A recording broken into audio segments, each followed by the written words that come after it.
அப்போஸ்தலனாகிய பவுல் தீமோத்தேயுக்கு எழுதின இரண்டாம் நிருபம் முதலாம் அதிகாரம் 10ஆம் வசனத்திலிருந்து 12ஆம் வசனம் முடிய படிப்போம். 2 Timothy chapter 1 verses from 10 to 12. అపోస్తలుడైన పౌలు తిమోతికి రాసిన రెండవ పత్రిక మొదటి అధ్యాయం 10వ వాక్యం నుండి.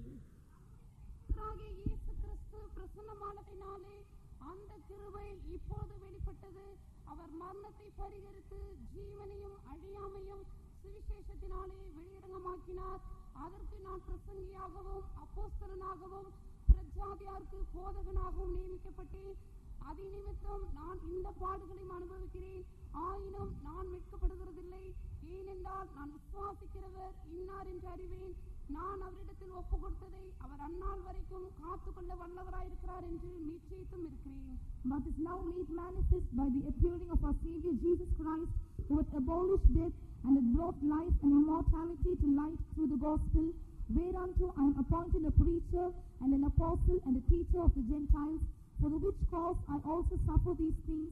Nevertheless I am not ashamed, for I know whom I have believed, and am persuaded that he is able to keep that which I committed unto him against that day. క్రీస్తును మన రక్షకుని ప్రత్యక్ష వలన బయలుపరచబడినదినైనా తన కృపను బట్టి మనలను రక్షించి పరిశుద్ధమైన పిలుపుతో ఆయన మనల్ని పిలిచెను. ఆ క్రీస్తు మరణమును నిరర్ధకము చేసి జీవముల అక్షయతను స్వార్థ వలన వెలుగులోనికి తెచ్చెను. ఆ స్వార్థ విషయంలో నేను ప్రకటించువాడను గాను అపోస్తలుడును గాను బోధకుడును గాను నియమింపబడితిని. ఆ హేతువు చేత ఈ శ్రమలను అనుభవించుచున్నాను గాని నేను నమ్మిన వాని ఎరుగుదును గనుక సిగ్గుపడను.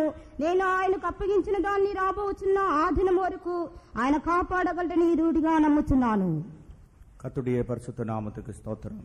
Praise be to the holy name of the Lord. దేవుని పరిశుద్ధ నామమునకు స్తోత్రం. வாசித்த வேத பகுதியிலே ஆண்டவராகிய இயேசு கிறிஸ்து செய்து முடித்த ஒரு காரியத்தையும் இயேசு முடித்ததை பின்தொடர்ந்து செய்யக்கூடியதான ஒரு நபரையும் அந்த வேலையின் நிமித்தமாக அவர் அனுபவிக்கிற பாடுகளை குறித்தும் இங்கு சொல்கிறார். In the passage that has been read unto us talks about two things. One, the ministry that Lord Jesus Christ has already accomplished, and also about the work that was left behind but ought to be completed by a certain man. చదివినటువంటి లేఖన భాగంలో యేసు ప్రభు పొందిన శ్రమలను అటుపిమ్మట ఆయన వెంబడించే వారు పొందుతున్నటువంటి వాటిని చూస్తున్నాం. அவர் மரணத்தை பரிகரித்து சுவிசேஷத்தினாலே ஜீவனையும் அழியாமையும் வெளியரங்கமாக்கினார். But he hath abolished death and hath brought life and immortality to light through gospel. క్రీస్తు మరణమును నిరర్ధకం చేసి జీవమును అక్షయతను సువార్త వలన వెలుగులోనికి తెచ్చెను. வெளியரங்கமாக்கின ஒன்றுக்கு ஒரு பிரசங்கி தேவையா? He is a preacher needed at all for the thing which has already been made manifest. నిరర్ధకం చేసిన దాని గురించిన ప్రసంగం అవసరం ఉందా? கிறிஸ்து சிலுவையிலே மரணத்தை பரிகரித்து சுவிசேஷத்தினால ஜீவனையும் அழியாமையும் வெளியரங்கமாக்கி இருக்கும் பொழுது அது எல்லாரும் அறிந்துதானே இருக்க வேண்டும். When Christ has already abolished death and hath brought life and immortality to life through the gospel, would it not be known by everybody? క్రీస్తు సిలువలో మరణం నిరర్ధకం చేసి జీవమును అక్షయతను సువార్త వలన వెలుగులోకి తెచ్చినప్పుడు అది అందరికీ బాహాటముగా తెలియవచ్చున్నది. வெளியரங்கமான கோலமாக்கினார். கிறிஸ்து யார் என்று அவருடைய கல்வாரியின் மரணம் உலகத்துக்கு தெளிவாக காண்பிக்கப்பட்டது. The very death of Christ on the cross of Calvary reveals enough to the world as to how cruelly he died on the cross. క్రీస్తు యొక్క కల్వారి మరణము అందరి ఎదుట వేడుకగా ఉన్నది కనుక ఇది అందరికీ తెలిసిన విషయమే. பிரியமானவர்களே, இயேசு கிறிஸ்து மரித்த நோக்கம் அவருடைய மரணத்தோடு கூட முடிந்து போகவில்லை. Beloved, the very purpose for which Lord Jesus Christ died on the cross has not come to the end with his death by itself. క్రీస్తు మరణించిన యొక్క ఉద్దేశము మరణంతో పాటు అంతం కాలేదు. அந்த நோக்கம் பூர்ணமாவதற்கு அதை தொடர்ந்து செய்யக்கூடிய ஒரு நபர் அவசியம். In order for that purpose to be completed perfectly, it was necessitated for a man to continue. మరణం యొక్క ఉద్దేశం సంపూర్తి కావాలంటే దాన్ని కొనసాగించే మనుషుడు ఉండాలి. கர்த்தராகிய இயேசு கிறிஸ்துவின் பாடுகள் மூலமாக மனுக்குலத்தினுடைய ரட்சிப்பின் பகுதியிலே ஒரு பூரணம் உண்டாகிறது. ஆனால் பூரணத்தின் பகுதியை துவங்க வேண்டியது அவசியமாயிருந்தது. It is possible for perfection, for the redemption of mankind to take place through the sufferings of Lord Jesus Christ. At the same time, there is also necessary for another work of perfection to begin at the cross of the death of the Lord. ప్రభువైన యేసుక్రీస్తు యొక్క మరణం వల్ల ఒక సంపూర్ణత ప్రాప్తించినట్లయితే ఆయన మరణంలోనే అది ప్రారంభింపవలసి ఉన్నది. கர்த்தருக்கு ஸ்தோத்திரம். Praise the Lord. దేవునికి స్తోత్రం. இந்த தீமோத்தேயுக்கு எழுதின 2ஆம் நிருபத்தினுடைய 2ஆம் அதிகாரத்தில் வரும்பொழுது, As we come to the second chapter of the epistle, second epistle Paul that wrote to Timothy, తిమోతికి రాసిన 2వ పత్రిక 2వ అధ్యాయంలో தாவீதின் சந்ததியில் பிறந்த இயேசு கிறிஸ்து என் சுவிசேஷத்தின்படி மரித்தோழ்ந்து எழுப்பப்பட்டவர் என்று நினைத்துக்கொள். remember that Jesus Christ of the seed of David was raised from the dead according to my gospel. నా సువార్త ప్రకారము దావీదు సంతానంలో పుట్టి మృతుల్లో నుండి లేచిన యేసుక్రీస్తుని జ్ఞాపకం చేసుకొనుము. இது வீராப்பு பேசினது போல இருக்கிறது. It looks like as if it was boasted. ఇది ఏదో డాంబికంగా చెప్పినట్టుగానే ఉంది. என் சுவிசேஷத்தின்படி தான் இயேசு எழும்பினார் என்று சொல்லுகிறார். It is mentioned here as if Lord Jesus rose because of his gospel. నా సువార్త ప్రకారమే యేసు ప్రభు లేచారు అంటున్నాడు. ஏன் பிரியமானவர்களே பவுல் விதமாக எல்லாம் எழுதுகிறார்? Beloved, as to why at all Paul is writing like all these? ప్రియులారా పౌలు ఈ విధముగా ఎందుకు రాస్తున్నాడు? கொலோசியர் 1:24 படிக்கும் பொழுது அவருடைய பாடுகளில் குறைவானதை என்று சொல்லுகிறார். As we read Colossians chapter 1 verse 24, there he says that which was short or less or behind in the afflictions of Lord Jesus Christ. కొలస్సీలకు 1:24లో క్రీస్తు పడిన పాటలలో కొదవైన వాటిని అంటున్నాడు. அது என்னுடைய சரீரத்திலே நான் சுமக்கிறேன் சகிக்கிறேன் என்று சொல்லுகிறார். And he also says that which I also bore in the flesh of my body. వాటిని నా శరీరమందు సహించుచున్నాను అంటున్నాడు. அதே நேரத்தில் இங்கே என்னுடைய சுவிசேஷத்தின்படி கிறிஸ்து மரித்தோழ்ந்து எழுப்பப்பட்டவர் என்று நினைத்துக்கொள் என்று சொல்லுகிறார். At the same time he mentions here, remember that Jesus Christ of the seed of David was raised from the dead according to my gospel. అలాగే ఇచ్చట కూడా నా సువార్త ప్రకారము మృతుల్లో నుండి లేచిన క్రీస్తుని జ్ఞాపకం చేసుకోమంటున్నాడు. காரணம் தான் என்ன? What is the reason? వీటి కారణం ఏంటి? இந்த சுவிசேஷத்திற்குரிய கிரயத்தை அவர் செலுத்தினபடியினால் அவர் உரிமையோடு நிற்கிறார். He was able to stand with that right almost because he has paid the price for this gospel. సువార్త కొరకైన క్రయధనం చెల్లించాడు కాబట్టి ధైర్యంగా చెప్తున్నాడు. கர்த்தருக்கு ஸ்தோத்திரம். Praise the Lord. దేవునికి స్తోత్రం. அதன் நிமித்தமாக நான் இந்த பாடுகளையும் అనుభవిக்கிறேன். And because of that I endure these afflictions. అందువల్లనే ఈ శ్రమలను అనుభవిస్తున్నాను. சுவிசேஷத்து நிமித்தம் பாதகனை போல கட்டப்பட்டு துன்பத்தை அனுபவிக்கிறேன். For the cause of the gospel, as the one who has been a criminal, I've been bound and suffer afflictions. సువార్త నిమిత్తమై నేరస్తుని వలె నేను బంధకములో ఉన్నాను. ஆனால் தேவனுடைய வசனமோ கட்டப்பட்டிருக்கவில்லை. But the word of God is unbound. అయితే దేవుని వాక్యం బంధించబడలేదు. இவருடைய வாழ்க்கையிலே உபத்திரவங்கள் பாடுகள் பெருக பெருக தேவனுடைய வசனத்தினுடைய வாசல்கள் திறவு கொண்டு கொண்டே இருக்கின்றன. In his life, as the afflictions and the sufferings abound more and more, the more doors for the gospels have been regularly opened. అతని యొక్క జీవితంలో శ్రమలు కష్టాలు విస్తరించగా సువార్త కొరకే ద్వారం తెరవబడి ఉన్నది. ஊழியத்தினுடைய எல்லைகள் சுவிசேஷத்தின் வாசல்கள் திறக்கப்படுவதற்கு ஒரு ஊழியக்காரன் கட்டுண்டு உபத்திரவங்களை எந்த அளவுக்கு அனுபவிக்கிறானோ அந்த அளவுக்கு வேத வசனத்தின் வாசல்கள் திறக்கப்பட்டு கொண்டே இருக்கும். It is only to the extent to which a servant of God submit himself for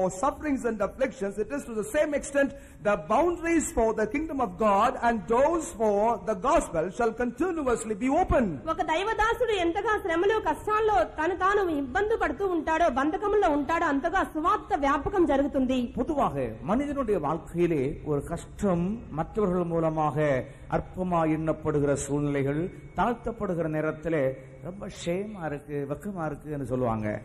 நம்ம என்னதான் நினைப்பாங்க பொதுவா சொல்லுவாங்க.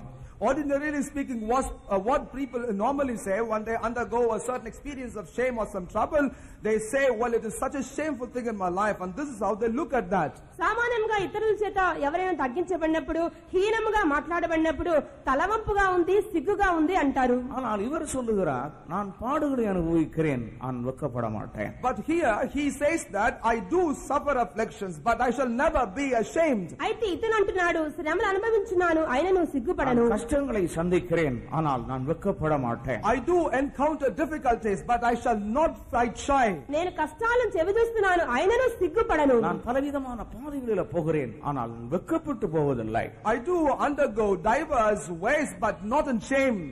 ఎన్నో రకములుగా ఇబ్బందులు పడుచున్నాను, అయినను లజ్జపడను. காரணம் என்னவென்றால் விசுவாசித்திருக்கிறவர் இன்னார் என்று அறிவேன். The reason I know in whom I have kept my belief. కారణం ఏమిటంటే నేను నమ్మిన వాడిని నేను ఎరుగుదును. நான் அவரிடத்தில் ஒப்பு கொடுத்ததை அந்த நாள் வரையிலும் பாதுகாத்துக் கொள்ள வல்லவராயிருக்கிறார். For he is able to keep that which I have committed unto him against that day.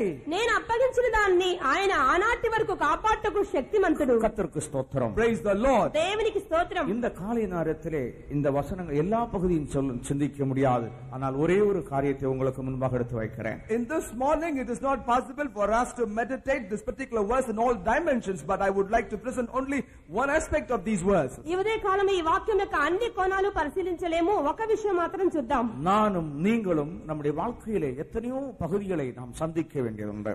Both I and you are appointed or called to encounter many aspects of our life. మీరును నేనును మన యొక్క జీవితాల్లో ఎన్నో పరిస్థితులను ఎదుర్కోవాలి. இந்த நேரத்தில் நாம் வெட்கப்படாமல் நிற்பதற்கு என்ன செய்ய வேண்டும்? In those situations, in such situations, what after all shall we do that we may not pass through those with shame?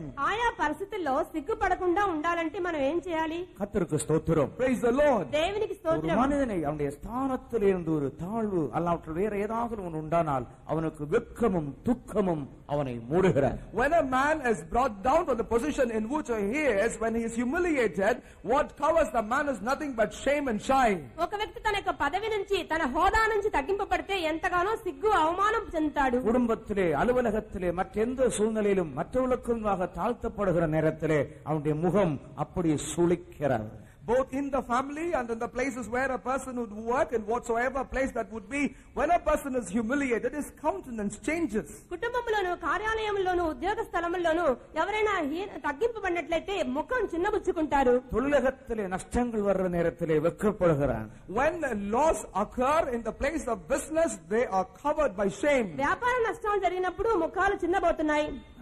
இதற்கு முன்னே நான் திருச்சியில ஊழியம் செய்யும் பொழுது, When I was serving in Trichy, prior to this, ఇంతకు ముందు నేను ట్రిచీలో సేవ ஒரு చేసినప్పుడు சகோதரன் எனக்கு தெரியும். I used to know a certain brother. నాకు ఒక సహోదరుడు తెలుసు. அவர் ஒரு பெரிய தொழிலதிபர். He was an industrialist. ఆయన గొప్ప వ్యాపారవేత్త. மிகுந்த நஷ்டமாயிற்று. But he had to encounter a big loss. పెద్ద పెద్ద నష్టాలు వచ్చినాయి. மனைவி வந்து சொன்னாங்க, பிரதர் அவருடைய நிலவரம் ரொம்ப மோசமா இருக்கு. His wife came and told to me that the condition of that businessman was very bad. ఆయన భార్య వచ్చి చెప్పింది, బ్రదర్ గారు ఆయన పరిస్థితి చాలా దిగజారిపోయింది. நான் போனா வீட்டுக்கு முன்னால 3 கார் நிக்குது.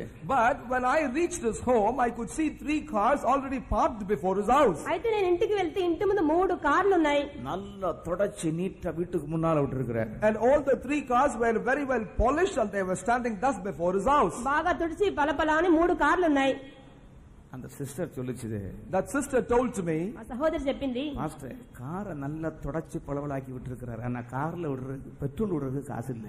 Pastor, brother, the car looks very well polished and looks shining, but there isn't enough petrol inside the car.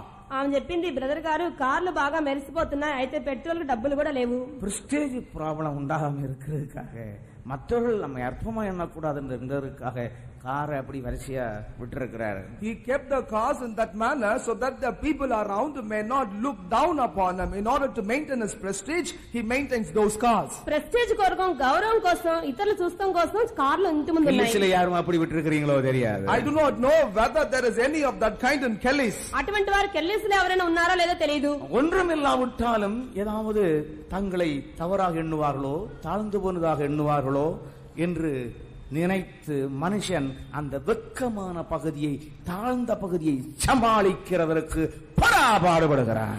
Though a person may not have anything, in order that in the sight of the others he may look bit better and that the others may not look small upon him and look down upon him, he attempts to do one thing or the other in order to maintain his stature in the community.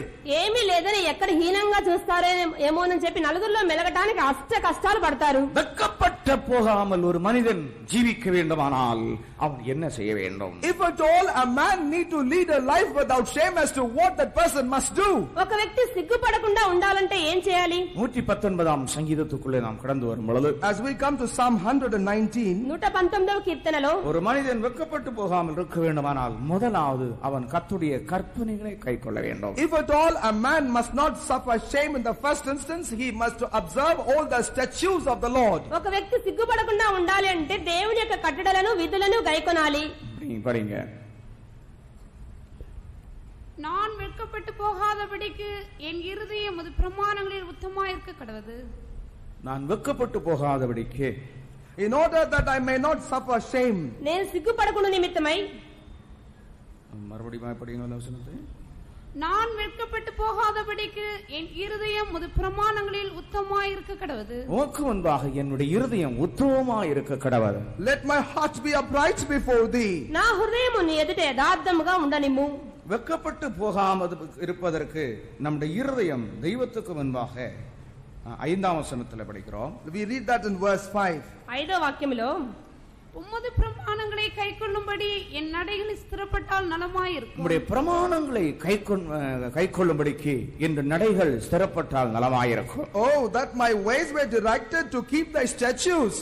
ఆహా, నీ కట్టడలను గైకొన్నట్లు నా ప్రవర్తన స్థిరపడి ఉండినా ఎంత మేలు. நம்முடைய கற்பனைகளாம் கண்ணோக்கும் பொழுது நான் வெட்கப்பட்டு போவதில்லை. Then shall I not be ashamed when I have respect unto all thy commandments. నీకు కట్టడలన్నీ నేను గైకొన్నప్పుడు నేను సిగ్గుపడను. கற்பனைகளை எல்லாம் நான் கண்ணோக்கும் போது, when I respect unto all thy commandments. నీ కట్టడలను లక్ష్య పెట్టినప్పుడు, ஏதாகலும் ஒரு கட்டளை அல்ல, எல்லா கட்டளைகளையும் கைக்கொள்ள வேண்டும். It is not observing one of those commandments, but one has to observe all the commandments. ఏదో ఒక కట్టడ కాదు, ఆ కట్టడలన్నీ గైకొనాలి. ஏன் இன்றைக்கு ஜனங்கள் வெட்கப்படுகிறார்கள்? As to why people suffer shame these days. ఈనాడు జనులు ఎందుకు சிலர் సిగ్గుపడుతున్నారు? நன்றாக ஜெபிப்பார்கள், Some people will use to pray well, కొందరు బాగా ప్రార్థన చేస్తారు, ஆனால் அவருடைய வாயிலே உண்மையே இருக்காது. but in their mouth there is no truth at all. అయితే వారి నోటిలో యథార్థతే ఉండదు. ஜெப குழுக்களுக்கு தலைவராயிருப்பார்கள், நன்றாக போய் பேசுவார்கள். They shall even be leaders for prayer groups, but then they are seasoned in speaking lies. ప్రార్థనా గ్రూపులకు లీడర్లుగా ఉంటారు, అయితే నోటి నుండి అబద్ధమే. எத்தனையோ பகுதிகளிலே அவர்கள் உண்மையை காட்டிக்கொண்டு அவர்கள் கர்த்தருடைய முகத்தை நோக்கி பார்த்தால் அதில் என்ன பிரயோஜனம்? பிரியமானவர்களே, Beloved, what use at all will it be when people look at the face of the Lord but display unfaithfulness in several aspects of their life? ఎన్నో విషయంలో అపనమ్మకస్తులుగా ఉండి దేవుని వైపు చూస్తే వాళ్ళకి ఏమి లాభం? நீ எல்லா ஜெபத்திலையும் பங்கு கொடுக்கலாம், அங்கங்கே போயிருந்து ஜெபிக்கலாம், ஆனால் தெய்வத்துடைய கற்பனைகள் அனைத்தையும் நீ கைக்கொள்ளுகிறது வரையிலும் நீ வெட்கப்படத்தான். You may come and pray, participate in all the prayer meetings, even you may go and conduct prayer meetings elsewhere, but as long as you do not have respect for the commandments of the Lord, you only have shame. అన్ని ప్రార్థనలకు రావచ్చు, మిగతా ప్రార్థనలకు వెళ్ళవచ్చు, అయితే దేవుని కట్టడలు గైకొనకపోయినట్లయితే నీవు అవమానం చెందుతావు. தெய்வத்துடைய கற்பனைகளை ஒரு மனிதன் கைக்கொள்ள வேண்டுமானால் அவனுக்கு என்ன தேவை? If at all a man need to observe the commandments and the statutes of the Lord, what after all he needs? ఒక వ్యక్తి దేవుని యొక్క కట్టడలు ఆజ్ఞలు గైకొనవాలంటే అతనికి ఏం అవసరము? யோவான் சுவிசேஷம் 14ஆம் அதிகாரத்துக்குள்ள வரும்பொழுது, As we read John's Gospel chapter 14, యోహాను సువార్త 14వ అధ్యాయం 15வது வசனத்திலே, verse 15. 15వ వాక్యంలో, நீங்கள் என்னிடத்தில் அன்பாயிருந்தால் என் கற்பனைகளை கைக்கொள்ளுங்கள். நீங்கள் என்னுடையத்தில் அன்பாயிருந்தால் என்னுடைய கற்பனைகளை கைக்கொள்ளுங்கள். If you love me, keep my commandments. మీరు నన్ను ప్రేమించిన యెడల నా ఆజ్ఞలను గైకొందురు. நீங்கள் என்ன சொல்லுகிறீர்கள்? What do you say? మీరేమంటున్నారు? நான் ஆண்டவரிடத்தில் அன்பாயிருக்கிறேன் என்று சொல்லுகிறீர்கள். You say that I love the Lord. నేను దేవుని ప్రేమించున్నాను. அன்பாயிருந்தால் என்னுடைய கற்பனைகளை கைக்கொள்ளுங்கள். If you love me, keep my commandments. ప్రేమించిన యెడల నా ఆజ్ఞలు గైకొనుడి. கர்த்தருடைய கற்பனைகளை கைக்கொள்ளாமல் நான் கர்த்தரிடத்தில் அன்பாயிருக்கிறேன் சொல்லுகிறதிலே அர்த்தமில்லை என்று நாம் இதில் விளங்கிக் கொள்கிறோம். Therefore we understand from that verse, without keeping or having respect for the commandments, we cannot say, Lord, we love you. దేవుని ఆజ్ఞలు గైకొనకుండా దేవుని ప్రేమించున్నాను అని అంటలో అర్థమే లేదు. அதே அதிகாரம் 21ஆம் வசனத்தை படித்து பாருங்கள். In the same chapter, let us read verse 21. ఇదే అధ్యాయం 21వ వాక్యంలో, என் கற்பனைகளை பெற்றுக்கொண்டு அவைகளை கைக்கொள்ளுகிறவனே என்னிடத்தில் அன்பாயிருக்கிறான். என்னிடத்தில் அன்பாயிருக்கிறவன் என் பிதாவுக்கு அன்பாயிருப்பான். நானும் அவனின் அன்பாயிருந்து அவனுக்கு என்னை வெளிப்படுத்துவேன் என்றார். என் கற்பனைகளை பெற்றுக்கொண்டு அவைகளை கைக்கொள்ளுகிறவன். He that hath my commandments and keepeth them. నా ఆజ్ఞలను అంగీకరించి వాటిని గైకొనువాడు. கற்பனைகளை பெற்றுக்கொள்ளுகிறவன் மட்டுமல்ல, அதை கைக்கொள்ளுகிறவன் என்னிடத்தில் அன்பாயிருக்கிறான். It is not the one who only hath the commandments of God, but also the one that keepeth them is the one who is in love with the Lord. కేవలం ఆజ్ఞలను అంగీకరించడం మాత్రమే కాదు, వాటిని గైకొనువాడే ఆయన ప్రేమించువాడై ఉన్నాడు. என்னிடத்தில் அன்பாயிருக்கிறவன் என் பிதாவுக்கும் அன்பாயிருக்கிறான். And he that loveth me also loveth my Father. నన్ను ప్రేమించువాడు నా తండ్రి వలన ప్రేమింపబడును. அவனிடத்தில் நான் அன்பாயிருந்து என்னை வெளிப்படுத்துவேன்.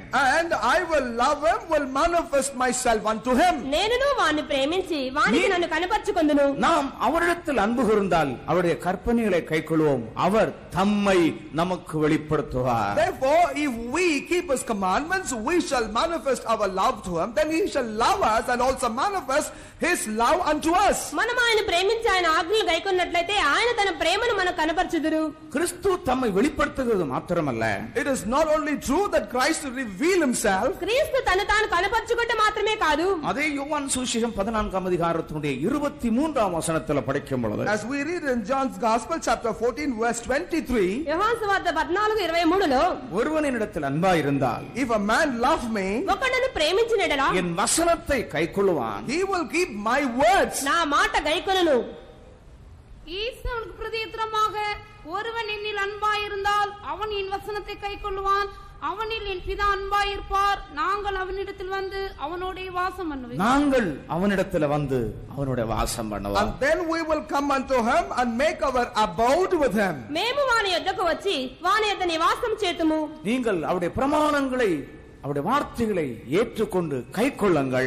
You have to accept all his commandments and words and keep them. మీరు ఆయన ఆజ్ఞలను ఆయన మాటలను అంగీకరించి గైకొనుడి. அப்பொழுது கிறிஸ்து உங்களில் வெளிப்படுவார். Then Christ shall be manifest in you. అప్పుడు క్రీస్తు మీ మూలంగా బయల్పడును. பிதா, குமாரன், பரிசுத்த ஆவியாகிய தேவன் உங்களுக்குள் வந்து வாசம் பண்ணுவார். Then Father, Son and Holy Spirit together may come and abide with you. తండ్రి కుమార పరిశుద్ధాత్మ దేవుళ్ళు మీలోనికి వచ్చి నివాసం చేయుదురు. நான் அவருடைய கற்பனைகளை கண்ணோக்கும் பொழுது வெட்கப்பட்டு போகிறதில்லை. When I respect his commandments, I shall not be ashamed. నేను ఆయన ఆజ్ఞలను లక్ష్యపెట్టినప్పుడు సిగ్గు నందను. கர்த்தருடைய கட்டளை என்ன? What is the commandment of the Lord? దేవుని యొక్క ఆజ్ఞ ఏమిటి? கட்டளையிட்ட யாவற்றையும் கைக்கொள்ளும்படி அவர்களுக்கு உபதேசிக்க வேண்டும். We have to teach them so that they will observe all that has been taught unto them, even all the commandments. ఆయన యొక్క కట్టడలు ఆజ్ఞలు అన్నీ గైకొనవల్లని వారికి బోధించాలి. நான் அடிக்கடி சொல்லுகிறது போல ஏதாவது ஒரு ஆசீர்வாதத்தின் வார்த்தைகளை போர்டு செஞ்சு வீட்டுல தொங்க போட்டிருக்கிறதுல ஒரு புண்ணியமும் இல்ல. As I usually used to say to you, I even so say now that having a promise that enthralls you hanging in your home is of no value by itself. నేను మాట మాటకి చెప్తున్నట్లుగా ఏదో ఆశీర్వచనపు ఒక బోర్డు ఇంట్లో పెట్టుకుంటే ప్రయోజనమే లేదు. அது உங்களுக்கு ஆபத்தை உண்டாக்கும். நீங்கள் ஏமாந்து போவீர்கள். Sometimes that could even bring danger. You could be deceived. ఒకవేళ అపాయం కలిగించవచ్చు, మీరు మోసపోతారు. கர்த்தருக்கு ஸ்தோத்திரம். Praise the Lord. దేవునికి స్తోత్రం. நீங்கள் நன்றாய் இருக்கும்படிக்கு எல்லாவற்றையும் கைக்கொள்ளுங்கள் என்று தேவனுடைய வசனம் சொல்கிறது. But the word of God declares that ye may be well and prosper. You have to keep all the commandments. మీరు సుక్షేమంగా ఉండాలి అంటే ఆజ్ఞలన్నీ గైకొనాలి. எரேமியா தீர்க்கதரிசன புத்தகத்தில் படிக்கிற நேரத்தில், As we read in the prophetic book of Jeremiah, ప్రవక్త అయిన ఇర్మియా గ్రంథంలో நீங்கள் நன்றாய் இருக்க வேண்டும் என்றுதான் கர்த்தர் எல்லாவற்றையும் உங்களுக்கு கொடுத்திருக்கிறார். the Lord has given all these things to you so that ye may be well. మీరు క్షేమంగా ఉండవనే దేవుడు ఇవన్నీ చెప్తున్నారు. 5ஆம் அதிகாரம், அவர்கள் தங்களுடைய வாழ்நாட்களிலே அவர்களும் அவருடைய பிள்ளைகளும் நன்றாயிருக்க வேண்டும் என்றுதான் தேவன் தம்முடைய பிரமாணங்களை அவர்களுக்கு கொடுத்திருக்கிறார். That in their lifetime both them and the children thereof shall be well in all their lifetime. That is why God had given these commandments to them. తామును తమ బిడ్డలను తమ జీవిత కాలమంతయు క్షేమంగా ఉండు నిమిత్తమే దేవుడు తన యొక్క ఆజ్ఞలను వారికి ఇచ్చి ఉన్నారు. தேவன் தம்முடைய பிரமாணத்தை ஜனத்துக்கு கொடுத்திருக்கிறது தேவ நிமித்தமாக அல்ல, ஜனங்கள் நன்றாயிருக்க வேண்டும். The reason why God had provided his commandment unto the people is not for the cause of God's sake, but he has given them for the sake of the people's prosperity. దేవుడు తన యొక్క ఆజ్ఞలను జారీ చేసి ఉన్నారు అంటే ప్రజలు క్షేమంగా ఉండాలని. எரேமியா 7ஆம் அதிகாரத்தினுடைய 23ஆம் வசனம். Jeremiah chapter 7 verse 23. ఇర్మియా 7వ అధ్యాయం 23వ వాక్యము.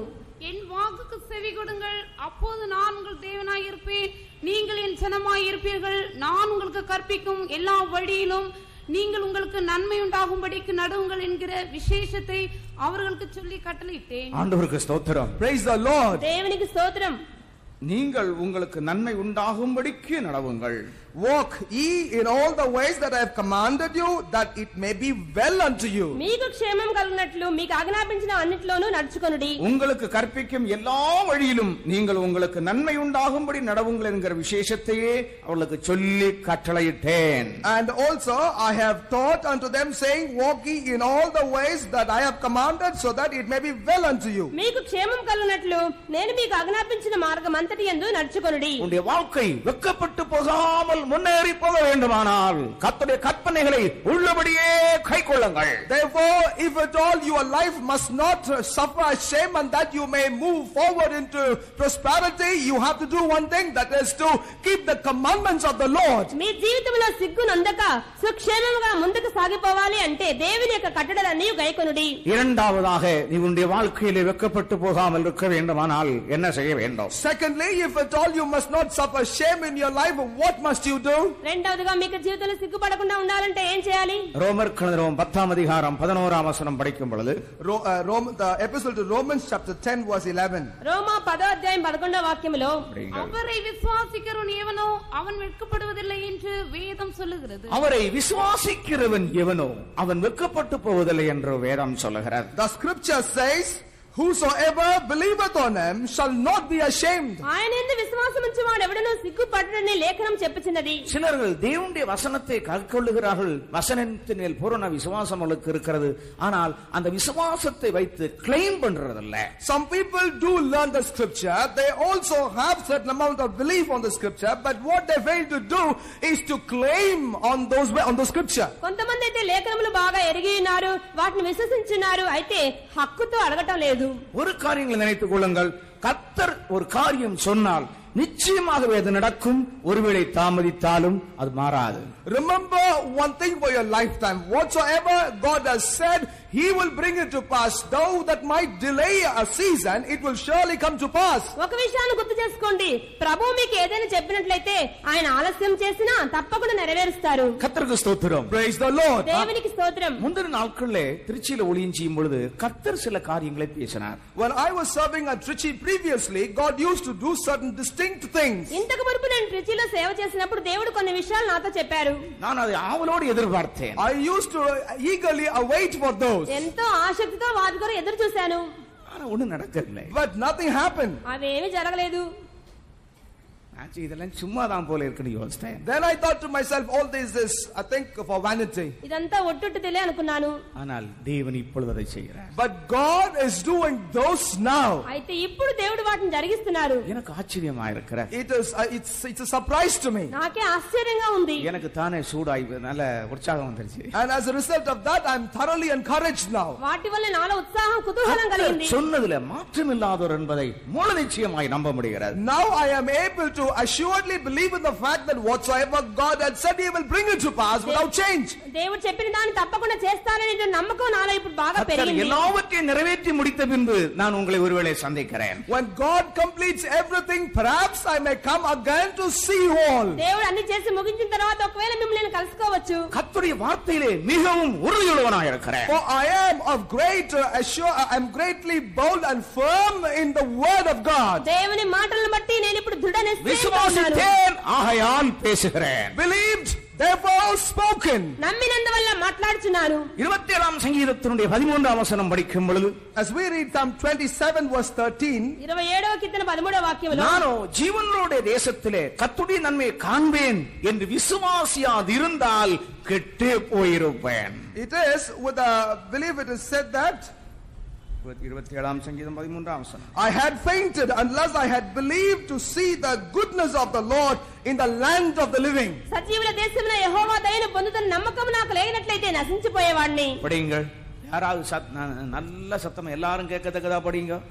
நானோ ஜீவனுள்ளோர் தேசத்திலே கர்த்தருடைய நன்மையை காண்பேன் என்று விசுவாசியாதிருந்தால் நான் கெட்டு போயிருப்பேன். ஜீவனுள்ளோர் தேசத்திலே கர்த்தருடைய நன்மையை காண்பேன் என்று விசுவாசியாதிருந்தால், I had fainted unless I believe to see the goodness of the Lord in the land of the living. సజీవుల దేశమున యెహోవా దయను పొందుతున్న నమ్మకం నాకు లేనట్లయితే நான் கெட்டு போயிருப்பேன். I had fainted. నేను నశించేవాడిని. நீங்கள் கெட்டு போக போகிறீர்களா இல்லை வாழ போகிறீர்களா?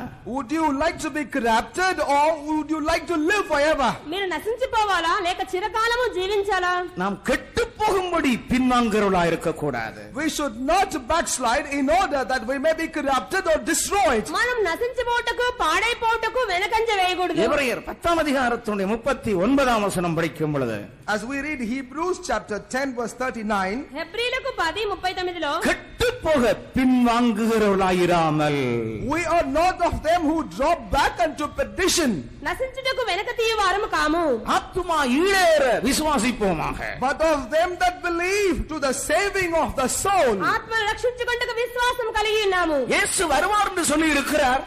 Jesus said, behold, I come quickly. ఇదిగో వచ్చున్నానని యేసు చెప్పారు. அந்த வார்த்தை விசுவாசிக்கிறவன் தான் அதற்கு தன்னை ஆயத்தப்படுத்த முடியும். Only him that believeth in that word will be able to get himself ready for that. ఆ మాటలు నమ్మిన వాడే తను తాను సిద్ధపరచుకుంటాడు. அவர் இப்ப வர மாட்டார் தாமதிக்கிறான்னு சொல்லுகிற ஒருவன் தன்னை ஆயத்தப்படுத்தவே மாட்டான். But he that who says that Jesus will not come now but come later shall never be ready for his coming. ఆయన ఇప్పుడు రాడులే, ఆయన ఆలస్యం చేస్తారనుకుంటే వారు సిద్ధపడరు. தேவனுடைய வசனத்தின் மேலும் வாக்குத்தத்தங்களுக்கு மேலும் விசுவாசம் இல்லை என்று சொன்னால் நீ கெட்டு போவாய். If you do not have belief and trust on the word and on the scripture, he shall be fainted. దేవుని యొక్క మాటలను వాగ్దానాలను నమ్మకపోయినట్లయితే నీలో విశ్వాసం లేనట్లే. வேதம் பவுல் என்ன சொல்லுகிறார்? What does Saint Paul say? పౌలు గారు ఏమంటున్నారు? அவரை விசுவாசிக்கிறவன் வெட்கப்பட்டு போவதில்லை. He that hath the faith in him shall never be ashamed. ఆయనను విశ్వసించేవాడు సిగ్గుపడడు. ஜீவன் போனாலும் விசுவாசத்தின் பிடியை விடக்கூடாது. Though my life would quit, we should never quit the faith. ప్రాణం పోయినా విశ్వాసులకు పట్టుతూ விசுவாசத்தை அறிக்கையிட்டுக் கொண்டே இருக்க வேண்டும். We have to keep confessing our faith. విశ్వాసమును ఒప్పుకొని చేయుచునే ఉండాలి. தூக்கு மேடல ஏறி கயிறு மாட்டினாலும் கூட பிழைப்பேன்னு சொல்லணும். Even if you walk over to the gallows and the noose is put over your neck, you should be able to say, I shall yet live. ఉరికమ్మం మీద ఎక్కించి ఉరి వేస్తున్నా కూడా నేను సజీవుడుగానే ఉంటానని చెప్పాలి. ஒருவேளை பிழைப்பான்னு சொல்லி ஆகணும். Though it could constrain your neck and you are gasping for your breath, you should still be able to declare, I shall live, and that's what you should be confessing. తాడు మెడను ఇరికిస్తున్నప్పటికీ కూడా నేను సజీవుడుగానే ఉంటానని చెప్పాలి. அதுதான் விசுவாசம். That is faith. అదే విశ్వాసం. கர்த்தருக்கு ஸ்தோத்திரம். Praise the Lord. దేవునికి స్తోత్రం. அந்த விசுவாசம் உனக்குள்ளும் எனக்குள்ளும் இருந்தால், If you have and I the same faith, ఆ విశ్వాసం నీలో నాలో ఉన్నట్లయితే விசுவாசத்தை அறிக்கை செய்யலாம். we will be able to confess that faith. విశ్వాసం ఒప్పుకోలు చేయాలి. ஆண்டவருக்கு ஸ்தோத்திரம். Praise be to the Lord. దేవునికి స్తోత్రం. பிரியமானவர்களே, எல்லாம் இதே நிலையில் போகாது. Beloved, all these things will not continue to be in the fashion in which it was. ప్రియారా ఇప్పుడున్నట్లుగానే అన్ని ఉండవు. விசுவாச வீரர்கள் இந்த போர்க்களத்திலே இறங்கும் காலம் நெருங்கிக் கொண்டிருக்கிறது. Behold, the time is drawing nigh in which the warriors of faith will enter into the battlefield. విశ్వాస వీరులు యుద్ధ రంగంలో ప్రవేశించే కాలం సమీపమైనది. விசுவாசிக்கிறவன் வெட்கப்பட்டு போவதில்லை என்று வேதம் சொல்லுகிறது. The scripture says, he that believeth shall not be ashamed. విశ్వాసముంచు వాడెవడో సిగ్గుపడని లేఖనం చెప్పుచున్నది. விசுவாசிக்கிறவங்க எல்லாரும் கரங்களை உயர்த்தி அல்லேலூயா சொல்லுங்கள். Hallelujah. கர்த்தருக்கு ஸ்தோத்திரம். Praise the Lord. దేవునికి స్తోత్రం. மூன்றாவதாக, Thirdly, మూడవదిగా ஒரு மனிதன் வெட்கப்பட்டு போகாமல் இருக்க வேண்டுமானால், if at all a man might not suffer shame, ఒక మనుషుడు సిగ్గుపడకూడదంటే 37 சங்கீதம் Psalm 37 37వ కీర్తన 18-19 வசனங்கள். verses 18 and 19. 18-19 వాక్యాలు. உத்தமர்களின் நாட்களை கர்த்தர் அறிந்திருக்கிறார். அவர்கள் சுதந்திரம் என்றென்றைக்கும் இருக்கும். அவர்கள் ஆபத்து காலத்திலே வெட்கப்பட்டு போகாதிருந்து பஞ்ச காலத்திலே திருப்தி அடைவார்கள். உத்தமர்களின் நாட்களை கர்த்தர் அறிந்திருக்கிறார். The Lord knoweth the days of the upright, నిర్దోషుల దినములు యెహోవా గుర్తించున్నాడు. அவர்கள் வெட்கப்பட்டு போகாமல் இருப்பார்கள். and they shall never be ashamed. వారు సిగ్గునందరు. கர்த்தருக்கு ஸ்தோத்திரம். Praise the Lord. దేవునికి స్తోత్రం. வெட்கப்பட்டு போகாமல் இருக்கணுமானால், If at all ye must not suffer shame, నీవు సిగ్గునందకూడదంటే உன் இருதயத்தில் உண்மை இருக்க வேண்டும். in your heart you shall have truth. నీ హృదయంలో యథార్థత ఉండాలి. அதாவது ஒரு போலீஸ்காரன் வர்றான்னு வச்சுடுங்க. Imagine there is a policeman coming. ఒక పోలీస్ వస్తున్నాడు అనుకోండి. சந்தேக கேஸ்ல சிலவங்க மாட்டிடுறாங்க. Some are caught in suspicion. అనుమానాస్పదంగా కొంతమంది పట్టబడతారు. எவன் சந்தேக கேஸ்ல மாட்டுவான்? Who will be caught under suspicion? ఎవరు అనుమానాస్పదంగా పట్టబడతారు? கண்ட உடனே He that seeth the police, the very moment he sees the police, he begin to blabber. Police చూసిన వెంటనే బెదిరిపోతారు. ஒரு குற்றவாளி இல்லாதவனுக்கு என்ன சார், என்ன அவன் ஃப்ரீயா பேசுவான். The one who does not have any guilt at all will communicate with the police freely.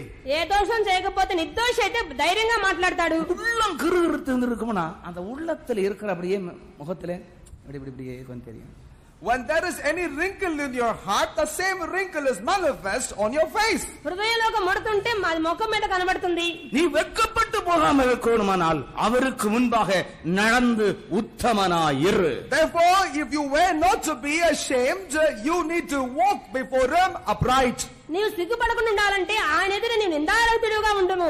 99 వయసులో ఆండவர் சொல்லுகிறார் கலவனட்ட உத்தமனா இருப்பான். இப்போமா உத்தமனா இருக்க முடியும்? When there was an old man and when he was in 99 years, God tells unto him, be upright before me. 99 సంవత్సరాలు వచ్చినప్పుడు నా ఎదుట నడిచి నిందారహితుడిగా ఉండమంటున్నారు. 99 அல்ல 110 ஆனாலும் சரி உத்தமனா தான் இருக்கணும். It is not only in 99, even if you are 110, you have to be righteous and upright. 99 కాదు 110 సంవత్సరాలనే యథార్థంగానే ఉండాలి. அவன் விசுவாசத்தில் உத்தமனாயிருந்தான். And in faith he was upright. విశ్వాసములో నిందారహితుడిగా ఉన్నాడు. அவனுடைய முதிர் వయதில் வாக்குத்தத்தம் நிறைவேறுகிறதை கண்டான். As a result of that, though he was of ripe age, he was able to see the fulfillment of the promise. తనకు వృద్ధాప్యమందు వాగ్దానం యొక్క నెరవేర్పును చూశాడు. கர்த்தர் சொன்ன காரியம் நடக்கும் என்கிற ஒரு நல்ல நிச்சயம் அவனுக்குள்ள இருந்தது. He did have a great assurance within himself in which he believed whatsoever God said, he will bring it to pass. యెహోవా చెప్పినది నెరవేరుస్తారనేటువంటి గట్టి నిశ్చయం అతనుకున్నది. ஆகையினால் அருமையான தேவனுடைய ஜனங்களே, இந்த மார்க்கம் ஒரு பலவீனப்பட்ட மார்க்கமோ தோற்று போற மார்க்கமோ அல்ல. Therefore, beloved people of God, understand this is not the path which is weak or the path which is defeated. కనుక ప్రియులారా, ఈ మార్గము బలహీనమైన మార్గము, పరాజయం నందిన మార్గము కాదు. இது தள்ளாடி தள்ளாடி விழுந்து எழும்பி அப்படியா இப்படியா என்று போக வழி அல்ல. This is also not the way in which you have to stagger in this way and that way, walk in a defeated manner. ఇది ఇటు అటు కదలచ్చు కింద పడి పైకి లేచేటువంటి మార్గము కాదు. வெட்கப்பட்டு போகாமல் யாத்திரையை தொடர வேண்டிய மார்க்கம் இது. This is the path in which we have to traverse without having any shame in us. సిగ్గుపడకుండా ముందుకు సాగవలసిన దినములైనవి. உத்தமர்கள் ஒருபோதும் வெட்கப்பட்டு போக மாட்டார்கள். The upright shall never be put to shame. యథార్థవంతులు ఎన్నడూ సిగ్గునందరు. கர்த்தர் உனக்கு ஒப்புவித்திருக்கிற அனைத்திலும் உத்தமனாய் இருப்பாயாக. But be ye faithful in all that the Lord has committed into your hand. దేవునికి అప్పగించిన అన్నిటిలోనూ నీవు విశ్వాసత గలవాడవై ఉండుము. ஒவ்வொரு நாளும் உங்களுடைய ஜீவியத்தை ஆராய்ந்து பார்த்து கர்த்தருக்கு முன்பாக உங்களை நிறுத்திக் கொள்ளுங்கள். Each and every day examine yourself and present yourself blameless before the Lord. అనుదినము జీవితం పరిశీలించుకొని నీ యొక్క జీవితంలో ప్రభువు ఎదుట ఉంచుకొనుము. நான்காவதாக, Fourthly, నాలుగవదిగా, வெட்கப்பட்டு போகாமல் இருக்க வேண்டுமானால் in order for you not to be ashamed, సిగ్గుపడకుండా ఉండాలంటే ஏசாயா 49 அதிகாரம் Isaiah chapter 49, యెషయా 49 23 வசனம். verse 23. 23వ వాక్యం. ராஜாக்கள் உன்னை வளர்க்கும் தந்தைகளும் அவர்களுடைய நாயகிகள் உன் கைத்தாய்களுமாய் இருப்பார்கள்.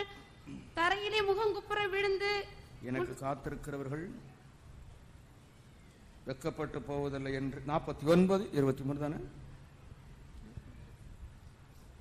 நான் கர்த்தர், எனக்கு காத்திருக்கிறவர்கள் வெட்கப்படுவதில்லை என்பதை அப்பொழுது அறிந்து கொள்வாய். நான் கர்த்தர், எனக்கு காத்திருக்கிறவர்கள் வெட்கப்பட்டு போவதில்லை என்று அப்பொழுது அறிந்து கொள்வாய். I am the Lord, and they that wait upon me shall not be ashamed. This ye shall know on that day. నేను యెహోవాననియు నా కొరకు కనిపెట్టుకుని వారు అవమానం నొందరనియు నీవు తెలుసుకొందువు. நான் கர்த்தர், எனக்கு காத்திருக்கிறவர்கள் வெட்கப்பட்டு போவதில்லை என்று அப்பொழுது நீ அறிந்து கொள்வாய். I am the Lord, and they that wait upon me shall not be put to shame. This ye that know on that day. నేను యెహోవాననియు నా కొరకు కనిపెట్టుకుని వారు అవమానం నొందరనియు నీవు తెలుసుకొందువు. சில அமைச்சர்கள், மந்திரிமார்கள் சில இடங்களிலே வருகை தருவோம் என்று சொல்லி இருப்பார்கள். மக்கள் எல்லாரும் குழுமி இருப்பார்கள். There are certain political ministers who used to say a promising word that we will come and visit your place. As a result of that, people all over in that place must have gathered together. కొంతమంది మంత్రులు పలానా చోటుకి వెళ్లి ఆ చోట చూడాలంటే ప్రజలందరూ సమకూడి ఉంటారు. 4 மணிக்கு நம்முடைய தலைவரை மேடையிலே சந்திக்கலாம் பார்க்கலாம் என்று சொல்லுவார்கள்.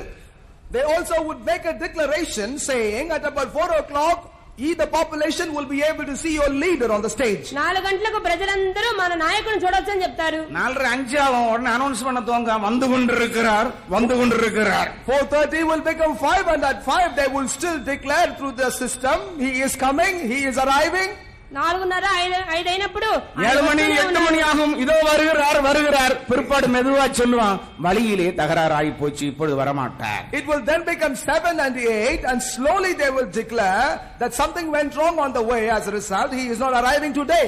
7 8 అయిన తర్వాత దారిలో ఏదో ఆటంకం వచ్చింది, ఆయన ఇప్పుడు రావట్లేదు అంటారు. பாதுகாப்பு பிரச்சனையினாலே இப்பொழுது அவர்கள் வந்து சேர முடியவில்லை. For security reasons they are unable to reach us now. భద్రతా సంరక్షణ లేనందువల్ల వారు ఇప్పుడు రావట్లేదు. இருக்கிறவன் எல்லாம் அவன் பாட்டுக்கு போவான். And all the people who waited for all these hours will return back void and in despair. గంటల కొలది వేచిన వారందరూ వెళ్ళిపోతారు. ஆண்டவர் சொல்லுகிறார், but the Lord says, ప్రభు ఏమంటున్నారు? எனக்கு காத்திருக்கிற நீங்கள், they that wait upon me, నా కొరకు కనిపెట్టుకుని వారు வெட்கப்பட்டு போக மாட்டீர்கள், shall never be ashamed. అవమానం నొందరు.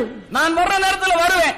At the time I will come. నేను వస్తానంటే நான் செய்ய வேண்டிய நேரத்தில் செய்வேன். What I have to do, I will do in the right time. నేను చేయవలసినది చేస్తాను. செய்ய வேண்டிய யுத்தத்தை நேரத்தில் செய்வேன். I will conduct my battle in its due season. తగిన సమయంలో నేను చేస్తాను. எனக்கு நீ காத்திருந்தால் போதும். But it is enough you only wait for me. నా కొరకు కనిపెట్టుకుని ఉంటే చాలు. அவர் ஆளு பார்த்து தான் வருவார்னு நினைக்காதீங்க. Don't ever think that he will come on seeing people's countenance. మనుషులను చూసి రావటం కాదు. உலக தலைவர்கள் பார்ப்பார், லொக்காலிட்டி எப்படி, சேரியா இல்ல நல்ல டவுனா எப்படி. But the leaders of the world will evaluate the location that they visit. They would like to see whether it is a slum or a better locality. లోకంలో నాయకులు చూస్తారు, అది మురుగు చోట లేక మంచి చోట, ఏ చోటని. பட்டணத்து மக்களை இந்த பட்டதாரிகளுக்கு ஏமாற்ற முடியாது. And the people of the city will never be able to deceive those who are graduated. పట్టణస్థులను ఎవరిని కూడా, విద్యావంతులు ఎవరిని కూడా ஏன் ஆண்டிப்பட்டியும் பர்கூரையும் தெரிந்து கொள்கிறார்கள்? Why people choose constituencies such as Andipatti and Bargur? కొంతమంది పలానా వాటిని కోరుకుంటున్నారు. அங்க ஏன் மக்கள் காத்திருக்கிறார்கள்? Why people are waiting there? ప్రజలు ఎందుకు వేచి ఉన్నారు? அவங்களை ஏமாத்தலாம். It is possible for them to be subtly deceived. వాళ్ళని మోసగించొచ్చు. அவங்களை இப்ப கையை காட்டினா போல ஏமாத்தலாம். It is enough you only wave your hand, they will be bought in. చెయ్యి ఊపితే చాలు వారు మోసపోతారు. ஆண்டவருக்கு ஸ்தோத்திரம். Praise the Lord. దేవునికి நம்முடைய స్తోత్రం. ஆண்டவர் ஏமாளிகளை சந்திக்கிறவர் அல்ல. Our God is not the one who will only meet with those who are simple. మన దేవుడు మోసపోయేవారిని ஏமாளியை కలుసుకుంటాడు. சந்தித்து ஏமாத்துகிற தேவன் அல்ல நம்முடைய தேவன். Our Lord is not the one who will deceive the simple. మోసపోయే వాళ్ళని మోసగించే దేవుడు కాదు. காத்திருக்கிற ஒருவரும் வெட்கப்பட்டு போவதில்லை. No one waiting for the Lord shall never be put to shame. కనిపెట్టుకునేవారు ఎవరు సిగ్గుపడరు. அருமையான தேவனுடைய பிள்ளையே, கர்த்தருடைய வார்த்தைக்காக காத்திருப்பாயா? Beloved child of God, ye shall patiently wait for the word of God. ప్రియమైన దేవుని బిడ్డ, దేవుని యొక్క మాట కొరకు కనిపెట్టుకుని ఉండుము. எனக்கு காத்திருக்கிறவர்கள் வெட்கப்பட்டு போவதில்லை என்று வேதம் சொல்லுகிறது, ஆண்டவர் சொல்லுகிறார். The scripture says, and the Lord also says, that they that wait upon me shall never be ashamed. నా కొరకు కనిపెట్టుకునే వారు సిగ్గునందరని లేఖనం చెప్పుచున్నది, ప్రభువు చెప్పుచున్నారు.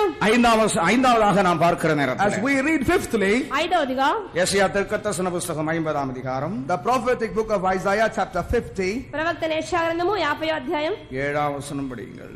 Let's read verse 7. 7వ వాక్యం. கர்த்தராகிய ஆண்டவர் எனக்கு துணை செய்கிறார், ஆகையால் நான் வெட்கப்படேன். கர்த்தராகிய ஆண்டவர் எனக்கு துணை செய்கிறார். For the Lord God will help me.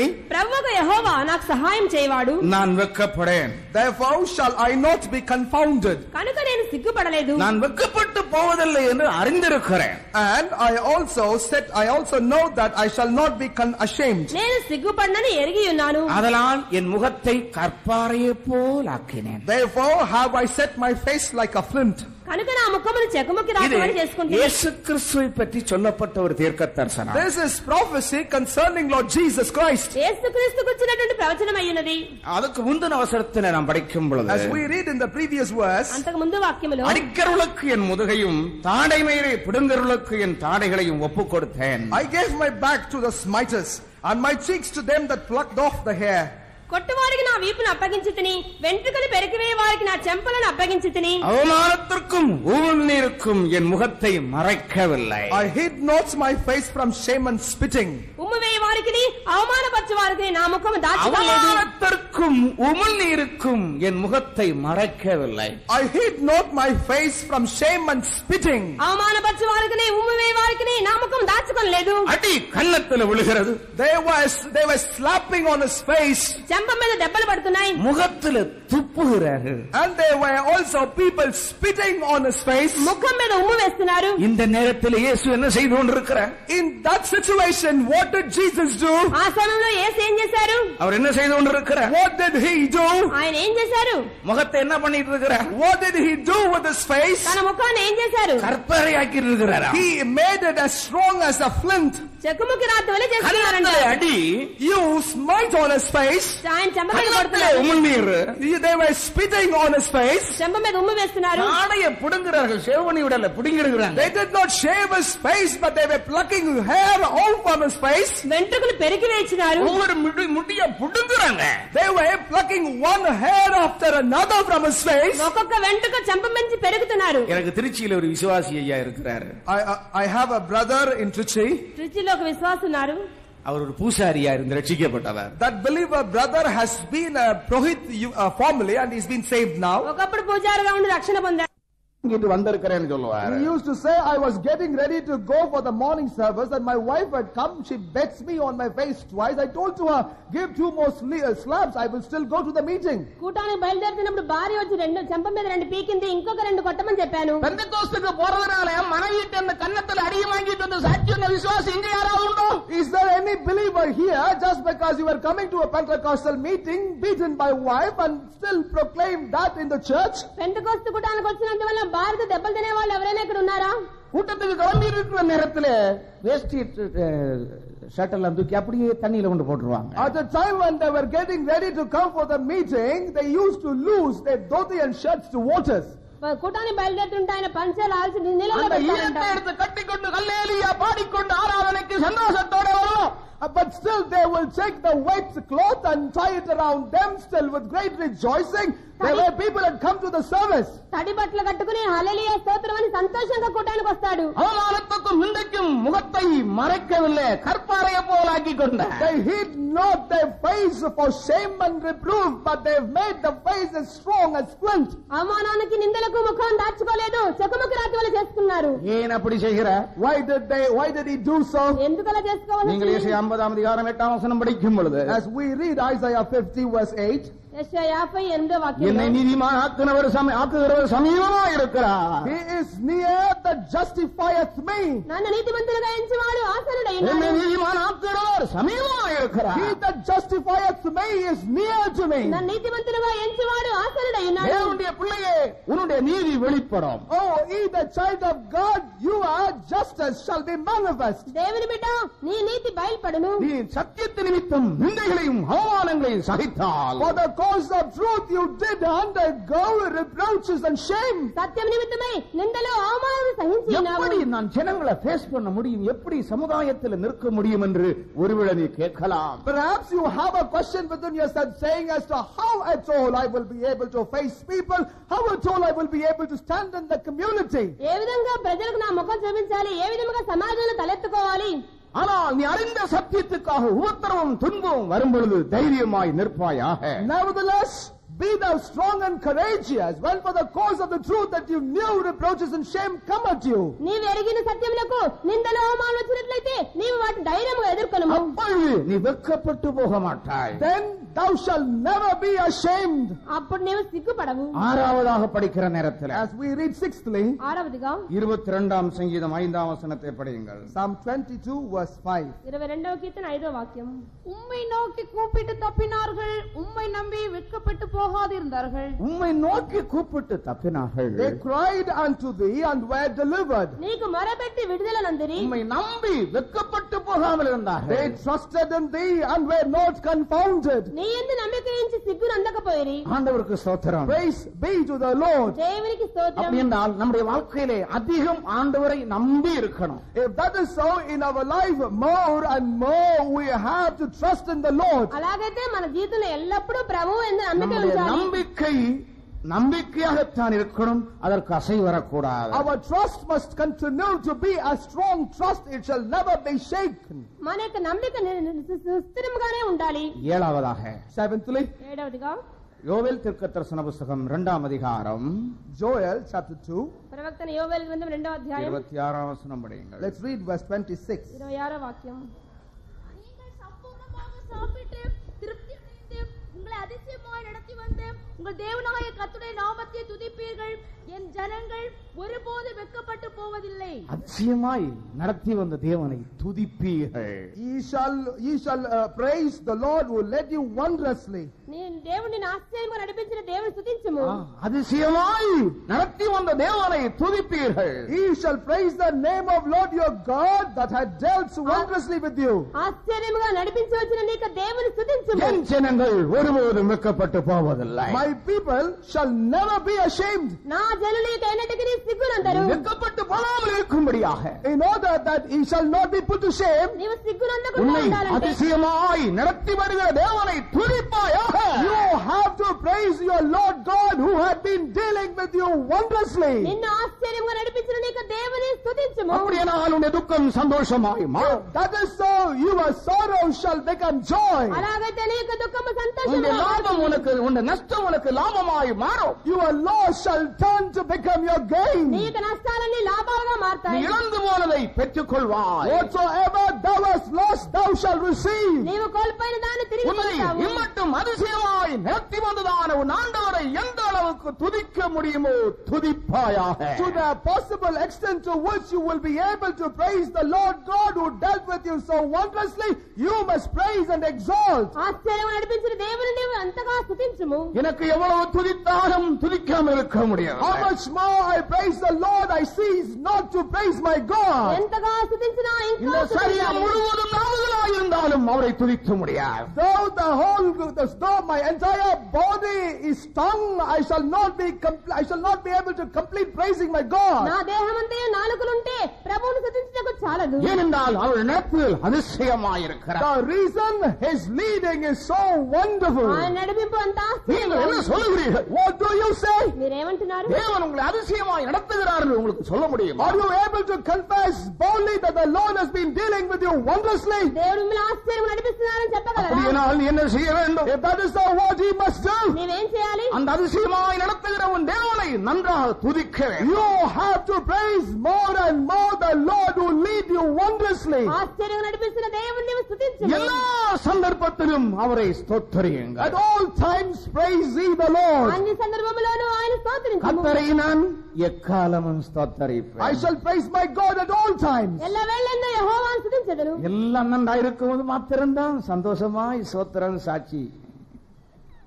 People normally used to say testimony only when everything is well with them. అన్ని బాగున్నప్పుడే సంతోషంగా సాక్ష్యం చెప్తారు. எப்பொழுதும் அவரை ஸ்தோத்தரியுங்கள். But we have to bless the Lord at all times. ఎల్లప్పుడూ ఆయన స్తుతించాలి. வாக்கியம் என்ன சொல்லுகிறது? What does the scripture say? వాక్యం ఏం చెప్తుంది? இடைவிடாமல் ஸ்தோத்திரம் பண்ணுங்கள். And unceasingly you have to praise your Lord. ఎడతెగక స్తుతించు. எல்லாவற்றிலேயும் ஸ்தோத்திரம் And பண்ணுங்கள். in all things you have to praise your Lord. అన్ని విషయంలోనూ స్తుతించుడి. தேவன் நமக்கு எவ்வளவு நல்ல வழிகளை வச்சிருக்கிறார். See as to how wonderful ways the Lord had designed for us. దేవుడు మన కొరకు ఎంత మంచి మార్గాలు ఉంచాడు. முன்னேறி போறதுக்கு எவ்வளவு நல்ல ரூட்டுகளை See வச்சிருக்கிறார். what wonderful routes the Lord have set before us for us to progress in our life. ముందుకు సాగిపోవటకు ఎంత మంచి బాటలు. சந்தோஷத்தோடு ஆடி பாடி போவதற்கு எவ்வளவு அழகான பாதை வச்சிருக்கிறார். In order that we may rejoice till move forward, see as to how good ways the Lord had placed before us. సంతోషంగా పాడుచు నాట్యమాడుచు వెళ్ళడానికి ఎంత మంచి మార్గాలు. ஜெயித்து போவதற்கு எவ்வளவு அழகான வழிகளை மார்க்கங்களை வைத்திருக்கிறார். See as to how super ways the Lord had placed before us so that we may move from victory unto victory. ముందుకు సాగిపోవడానికి మంచి మంచి రహదారులు ఉంచారు. அவருடைய விரலினால் எல்லாவற்றையும் எழுதி வைத்திருக்கிறார். படிச்சு நீ சும்மா இது வெறும் தியரியா இருக்க கூடாது, பிராக்டிக்கல்ல கொண்டு வா. The finger of God has written everything for us, but these must not remain as theory, but you have to make effort to bring each one of these scripture into practice. దేవుని యొక్క వ్రేలుతో లేఖనములు రాయబడినవి థియరీగా మాత్రమే కాదు, practical గా నేర్చుకోవాలి. கர்த்தருக்கு ஸ்தோத்திரம். Praise the Lord. దేవునికి స్తోత్రం. 7 காரியங்கள் நாம படிச்சோம். We have studied about 7 things. 7 విషయాలు నేర్చుకున్నాం. ஒண்ணு கூட உங்களுக்கு சொல்றேன். But I would like to tell you one more thing. మరొకటి కూడా చెప్తున్నాను. ஆதியாகமம் 2ஆம் அதிகாரம் 25ஆம் வசனம் வீட்டுல போய் படிச்சு பாருங்க.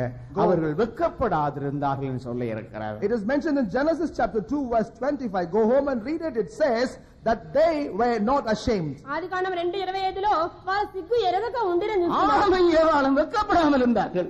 Adam and Eve were not ashamed. ఆదాము హవ్వలు సిగ్గు ఎరగక காரணம் ఉండిరి. என்ன? What was the reason? కారణం ఏంటి? தேவ மகிமை அவளை மூடி இருந்தது. The glory of God covered them. దేవుని మహిమతో వారు தேவ కప్పబడినారు. பிரசன்னம் அவளை மூடி இருந்தது. The presence of God covered them. దేవుని యొక్క ప్రసన్నత వారిని కప్పినది. கர்த்தருடைய மகிமை அவளை மூடி The இருந்தது. glory of the Lord covered them. దేవుని మహిమ వారిని కప్పినది. நீ வெட்கப்பட்டு போகாமல் இருப்பதற்கு முக்கிய ஒரு இடம் இதுவே. This is the very important place where you cannot be put to shame in any way. నీవు సిగ్గుపడకుండా ఉండాలంటే ఇదే మార్గము. நீ அந்த பிரசன்னத்துக்குள்ள இருக்க வேண்டும். That is the place where you can stay in His presence. నీవు ఆయన ప్రసన్నతలో దాగి உனக்கு ఉండాలి. வாக்குத்தத்தம் பண்ணப்பட்டிருக்கிற அந்த தேவ சமூகத்தின் எல்லைக்குள்ளே நீ இருக்க வேண்டும். You have to be within the boundary of the promise of the Lord. నీకు వాగ్దానం చేయబడిన దేవుని యొక్క వాగ్దానం యొక్క సరిహద్దుల్లో ఉండాలి. அந்த மகிமை அவர்களுக்குள்ள இருக்கும் காலமாகவும் அவர்கள் வெட்கப்பட்டு போகாமல் இருந்தார்கள். As long as the glory abode with them, they were not ashamed at all. ఆ మహిమ వారి మీద ఉన్నంత వరకు వారు సిగ్గు ఎరగక ఉండిరి. தேவ சமூகம் இல்லாத ஒரு ஜீவியம் நமக்கு வேண்டாம். Let us not afford to have a life without the presence of God. దేవుని సన్నిధానం లేనట్టు జీవితమే వద్దు. அதற்கு இடைவிடாமல் ஜெபமும் உபவாசமும் ஆண்டவருடன் ஐக்கியமும் நமக்கு மிகவும் What தேவையாயிருக்கிறது. is needed for that is that we need to have a life where we have unceasing prayer, praising and staying steadfastly in the presence of God. ఎడతెగని ప్రార్థనలు ఉపవాసములు ప్రభువుతో దగ్గరగా ఉండటం అవసరమైనది. ஒரு நிமிஷமாகிலும் நம்மால் சுயமாய் கடந்து போக முடியாது. For we cannot walk independently for even 1 minute by ourselves. ఒక్క నిమిషము మనంతట మనమే ముందుకు వెళ్ళలేము. ஒரு க்ஷணப்பொழுதாகிலும் அந்த பிரசன்னம் இல்லாமல் நம்மால் வாழ முடியாது. We will not be able to lead our life even for a twinkling of an eye without the presence of God. ఒక్క క్షణమేను దేవుని ప్రసన్నత లేకుండా ముందుకు వెళ్ళలేము. நீயும் உன்னுடைய சந்ததியும் உன்னுடைய பிள்ளைகளும் உன்னுடைய குடும்பமும் வெட்கப்பட்டு போகாமல் இருக்க வேண்டுமானால் அந்த மகிமைக்குள்ளே தங்கியிருப்பாயா. Therefore, if at all you, your family, your generation and all that you do, if at all you were not to be put into shame, you have to make a decision to steadfastly be found in the presence. నీవు నీ బిడ్డలను సిగ్గుపడకుండా ఉండాలి అంటే ఆ యొక్క ప్రసన్నతలోనే దాగి ఉండుము. அப்படியானால் நீ சொல்ல முடியும், நான் வெட்கப்பட்டு போக மாட்டேன். If that is so, then he shall be able to declare that I shall not be ashamed. అలాగైతే నేను సిగ్గునందనని ధైర్యంగా நான் చెప్పగలను. விசுவாசித்திருக்கிறவர் என்னார் என்று அறிவேன். For I know in whom I have kept my belief. నేను నమ్మిన వాడిని ఎరుగుదును. என் ஜீவனை நான் அவருடைய கருத்துல கொடுத்திருக்கிறேன். I have committed my life into his hand. నా యొక్క ప్రాణమాన్ చేత என் అప్పగించి பிள்ளைகளை நான் அவருடைய கருத்துல I கொடுத்திருக்கிறேன். have committed all my children into his hand. నా బిడ్డలను ఆయన చేత என் అప్పగించినాను. குடும்பத்தை நான் அவருடைய கருத்துல I கொடுத்திருக்கிறேன். have committed my family into his hand. నా కుటుంబమును ఆయన చేత என் అప్పగించినాను. வாழ்க்கை முழுவதும் ஊழியத்தை முழுவதும் அவருடைய கருத்துல கொடுத்திருக்கிறேன். My entire life and ministry has been handed over into his hand. నా జీవితమును సేవను ఆయన చేత అప్పగించినాను. பிரியமானவர்களே, இந்த வாக்குத்தத்தங்களை உங்கள் சொல்லி அதை அனுபவத்தில் கொண்டு வந்து கர்த்தரை துதித்து அவருடைய சமூகத்துக்குள்ளே வாசம் பண்ணி பாருங்கள். Beloved, repeatedly confess these promises that the Lord had given unto you. Proclaim this and attempt to see by saying all these things, staying in the presence of God. ప్రియులారా, ఈ వాగ్దానాలను పదే పదే ఒప్పుకోలు చేసి దేవుని యొక్క సన్నిధిలో గడుపుడి. ஒரு நாளாகிலும் நீங்கள் கொஞ்ச நேரம் ஆகிலும் ஆண்டவரோடு கலிகூறாத நாட்கள் உங்களுக்கு இருக்கக்கூடாது. Let there not be even a single day where you will not be able to rejoice in the presence of God, even for a short while. దేవుని యొక్క సన్నిధిలో సంతోషించకుండా ఉండే రోజులు వద్దే వద్దు. நீங்கள் சாதாரண ஜெபிக்கிற மனுஷராக மாத்திரமல்ல, ஆண்டவருக்குள்ளே கலிகூறுகிற மனுஷராக இருக்க வேண்டும். It is not enough if we are the people of prayer, but he shall continue and importantly be a person who rejoices in the presence of God. ఏదో సామాన్యంగా ప్రార్థన చేసే వాళ్ళుగా కాదు, దేవుని యొక్క సన్నిధిలో ఉత్సాహించి ஆண்டவரோடு சந்தோஷப்படும்படியாக ஏதாவது ஒரு இடத்தை தெரிந்து கொண்டு அங்க போய் அவரோடு கொள்ளுங்கள். Choose a place for yourself in which you may retire, be with God alone, and rejoice as much as possible in His presence. దేవునితోనే గడుపుటకు ఒక స్థలమును ఎంచుకొని అతనికి వెళ్లి ఆయనతో గడుపుడి. வெட்கப்பட்டு போக மாட்டாய். Ye shall never be ashamed. సిగ్గు నందవు. துக்கமான நேரத்திலும், Even in times of sorrow, దుఃఖ సమయంలో, வேதனையான நேரத்திலும், even in times of pain, నీకు కష్ట సమయంలో, வேதனையான மற்ற வியாதி நேரத்திலும், even in the times of sickness, రోగ సమయంలో ஆண்டவரோட சந்தோஷப்படுங்கள். let us rejoice with God. ప్రభువుతో సంతోషించుడి. ஆண்டவருடைய பிரசன்னத்தை வைத்துக் கொள்ளுங்கள். Let us keep God and preserve the presence of God. దేవుని ప్రసన్నత తోడుగా ఉంచుకోండి. கர்த்தருடைய மகிமை என்னிலும் உங்களிலும் மூடி இருப்பதாக. Let forever glory of God cover you. దేవుని మహిమ కప్పును గాక. கர்த்தருக்குள் மிகுந்த சந்தோஷம் உள்ளவனாயிருக்கிறேன். I am a man who rejoiceth greatly in God. నేను ప్రభువునందు బహుగా ஒரு சொல்ல సంతోషిస్తున్నాను. முடியாத சந்தோஷம் ஒவ்வொரு நாளும் என் இதயத்திலே பெருகிக் கொண்டிருக்கிறது. Each and every day from my heart emanate joy unspeakable. చెప్పసకమైన సంతోషం అనుదినము హృదయంలో పొంగుచున్నది. அது சீக்கிரத்திலே நான் என் இயேசுவை பார்ப்பேன். Very, very soon I am going to see my Jesus. అతి త్వరలో నా యేసును நான் చూచెదను. நோக்கப்பட்டு போவதில்லை என்று அறிந்திருக்கிறேன். I know that I shall never be ashamed. నేను సిగ్గునందున நான் ఎరుగుదును. விசுவாசித்திருக்கிறவர் இன்னார் என்று அறிவேன். I also know in whom I have kept my belief. నేను నమ్మిన వారిని ఎరుగుదును. தேவ சமூகத்தில் உங்களை தாழ்த்துங்கள். Let us submit and humble ourselves in the presence of God. దేవుని సన్నిధిలో நீ తగ్గించుకొను. வெட்கத்தோடு நடக்கிறாயா? Are you walking in shame నువ్వు సిగ్గుతో నడుస్తున్నావా? நஷ்டத்து நிமித்தமாக, because of loss, నష్టాల నిమిత్తమై, வறுமை நிமித்தமாக, because of poverty, బీదరిక నిమిత్తమై, பணம் இல்லாத நிமித்தமாக, because of want of money, డబ్బు లేనందువల్ల, தவறாக புரிந்து கொள்ளுதல் நிமித்தமாக, because you have been misconstrued, అపార్థం చేసుకున్నందువల్ల, இல்லை நீ மற்றவர்களுக்கு முன்பாக தாழ்த்தப்பட்டது நிமித்தமாக, or else because you have been humiliated in front of others, ఇతరులైతే నీ తగ్గించబడినందువల్ల, வெட்கம் உன்னை மூடிக்கொண்டிருக்கிறதோ, is shame cover you? సిగ్గు నిన్ను కప్పినదా? அந்த தாழ்ந்த கோலத்திலே Even in that humiliated situation, అటువంటి తగ్గింపైన உமிழ்நீரும் கன்னத்தில் அறையும் வருகிற நேரத்தில், at a time when ye were smitten and spat on your face, చెంప మీద కొట్టి ఉమ్ము వేసినప్పుడు, தன்னுடைய முகத்தை கற்பாரையை போல் ஆக்கிக் கொண்டு நிற்கிறாரே நம்முடைய இயேசு. consider our Jesus who made his face as strong as flint. తన ముఖమును చెక్కముకి రాతి వలె చేసుకున్న యేసు, அந்த பவுலை பாருங்கள். Consider that Paul, ఆయన చూడండి, மிகவும் கட்டப்பட்டிருக்கிற at நேரத்தில், the time when he was bound tightly, ఆయన గట్టిగా நான் బంధించబడినప్పుడు வெட்கப்பட்டு போக மாட்டேன் என்று அறிக்கையிடுகிறாரே. he makes a confession that I shall not be ashamed. సిగ్గునందనని చెప్తున్నారు. எத்தனை பேர் இப்பொழுது அறிக்கையிடப் போகிறீர்கள்? How many of you will make that confession now? ఎంతమంది అంతమంది ఒప్పుకుంటారు?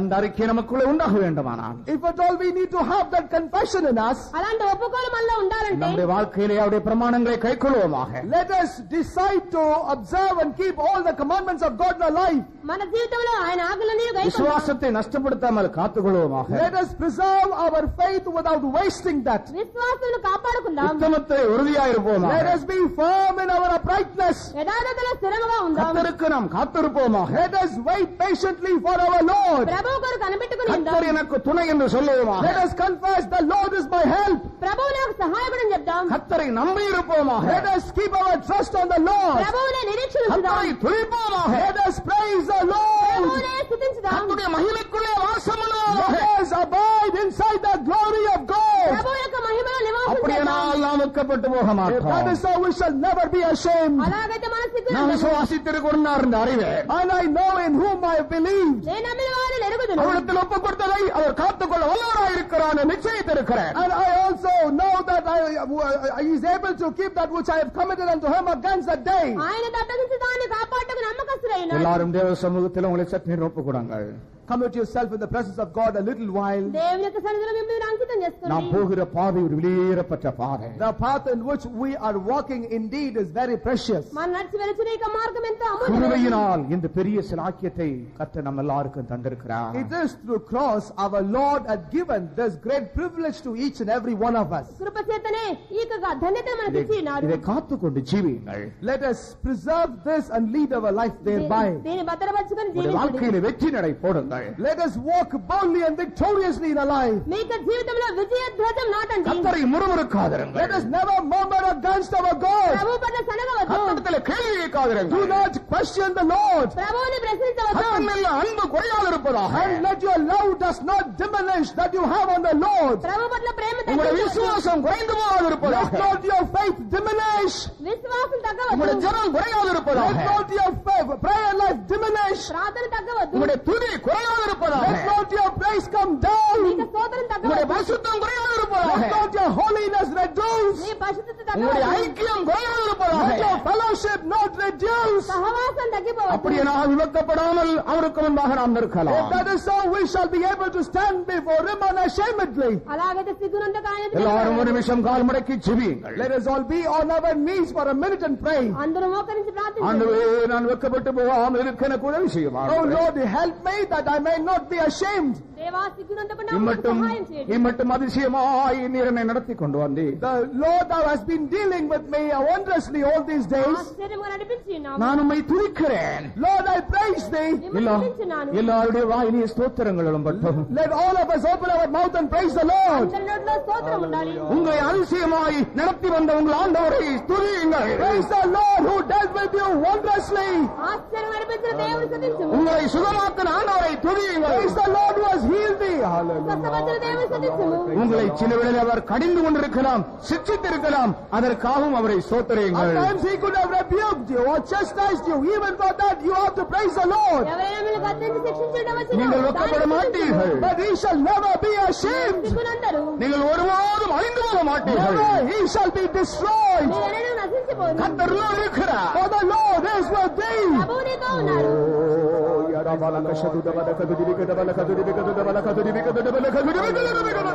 the Lord, praise the Lord. Hallelujah, Lord.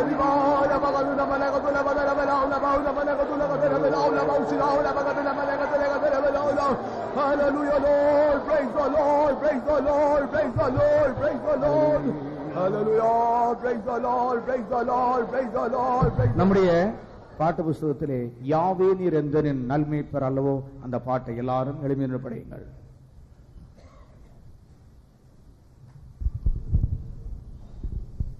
யாவே நீரிந்த நின் நல்மேய்ப்பர் அல்லவோ, இன்றும் நீர் எனக்கு ஜீவ ஊற்றல்லவோ. யாவே நீரிந்த நின் நல்மேய்ப்பர் அல்லவோ, இன்றும் நீர் எனக்கு ஜீவ ஊற்றல்லவோ. யாவையோனவா செய்வோனே விந்தோனே, பாவிகளின் தஞ்சம் என்றும் நீரல்லவோ. யாவையோனவா செய்வோனே விந்தோனே, பாவிகளின் தஞ்சம் என்றும் நீரல்லவோ.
உந்தன் பலத்தினால் யாவும் செய்திடுவேன்.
நம்மால் ஒன்றும் செய்ய முடியாது, உண்மைதான். It is true that we cannot do anything by ourselves. நாம எங்கேயாவது போய் சார்ந்தால் நாம் வெட்கப்பட்டு போவோம்.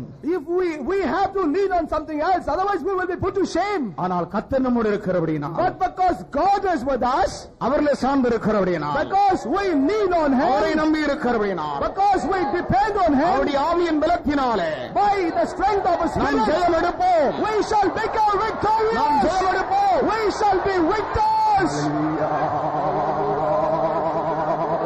உந்தன் பலத்தினால் யாவும் செய்திடுவேன்.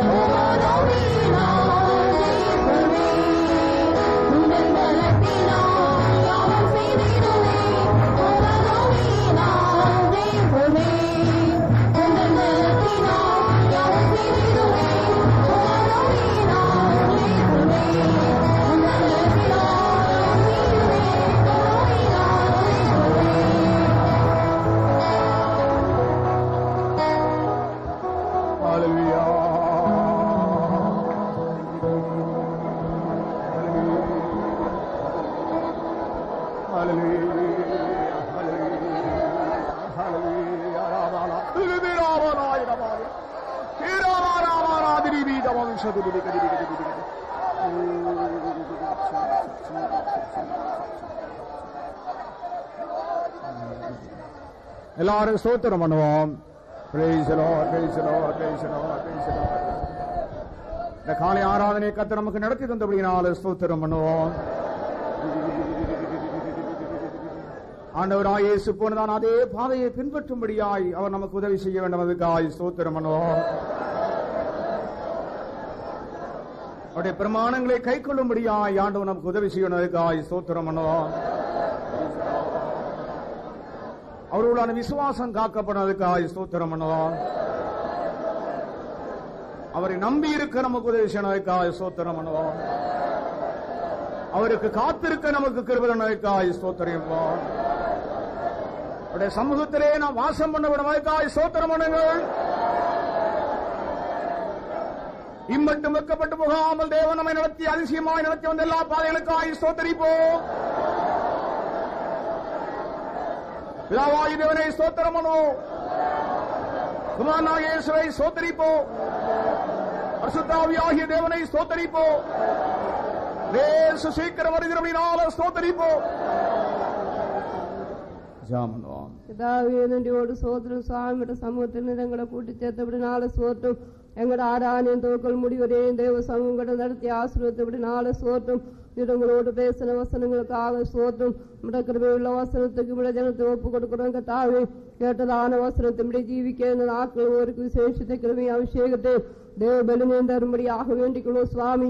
உங்களுடைய கட்டளைகளையும் பிரமாணங்களை யாவே நாங்கள் கை கொண்டு அதன்படி ஜீவிக்கும்படியாக ஒரு விசேஷத்தை கிருபை தரும்படியாக வேண்டிக்கொள்ளும் கர்த்தாவே. ஆண்டவரே, தேவன் மேலும் தேவனுடைய வசனங்கள் வாக்குத்தத்தங்கள் மேலும் விசுவாசம் உள்ளவர்களாய் ஜீவிக்க எங்களுக்கு கிருபையாரு ஒவ்வொரு விசுவாசத்தில் வீரலாக மாற்றும்படியாக வேண்டிக்கொள்ளும் கர்த்தாவே. கர்த்தருக்கு காத்திருக்கவளாக மாற்றும் காத்திருந்து போராடி ஜீவிக்கிற ஜெப வீரலா ஒரு நீர் மாற்றும்படியாக வேண்டிக்கொள்ளும் சுவாமி. தேவன் மேல் நம்பிக்கை வைத்திருக்கிறதா ஒருவருக்கு நீர் உதவி செய்யும்படியாக வேண்டிக்கொள்ளும் கர்த்தாவே. கர்த்தராய தேவன் எங்களுக்கு துணை நிற்கிறபடினால சோற்றும் ஆனபடினால எங்களை வெட்கப்படுத்தாது மட்டும் நடத்தி கொண்டிருக்கிறபடினால சோற்றம் கர்த்தாவே. எப்போது தேவனை துதித்து தேவனை மையப்படுத்தலா ஒரு மாற்றும்படியாக வேண்டிக்கொள்ளும். தேவட மகிமையினால ஒரு நிரப்பப்பட்டவளாக மாற்றுங்கட்டாவே. கேட்டதான சத்திய வசனங்கள் இதயத்தில் பதித்திருந்து அது 100ஆக பலன் கொடுக்கும்படியா உதவி செய்யுங்கட்டாவே.